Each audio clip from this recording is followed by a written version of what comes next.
L'Action pour l'environnement et les droits humains à CDH vient d'organiser un atelier de vulgarisation des textes légaux et réglementaires qui prônent la libre circulation des personnes et de leurs biens au niveau de la région de Grand Lac.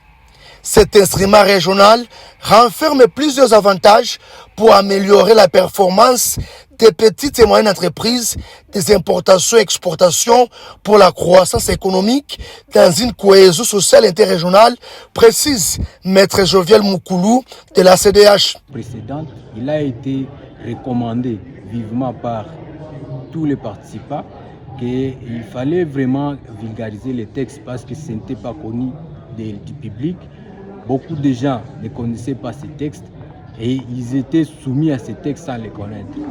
Alors, en vertu du principe, nul n'est censé ignorer la loi.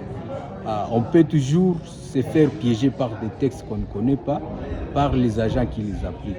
Et nous, on s'est dit, pour enlever cette ignorance, pour amener la population à connaître ces textes, il fallait les mettre. Pour l'honorable député Mbafoumoncha, élu de Béni Territoire, ces textes légaux ont des défis dans sa mise en exécution compte tenu de la souveraineté de chaque pays. Je pense que ceux qui sont initiateurs sont encouragés, bien sûr, néanmoins qui doivent réfléchir à chaque fois par rapport à la conjoncture de chaque pays et par rapport aux faits et aux phénomènes sociaux et politiques de chaque nation pour essayer de bien canaliser cette circulation libre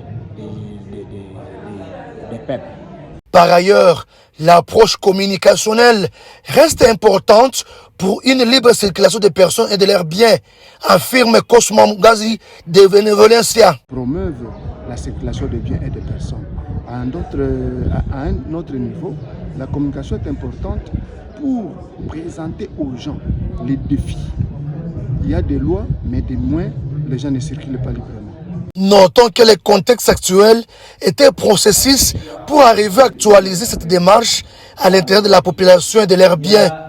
Ces assises ont été appuyées par la radio Bénévolencia de Goma.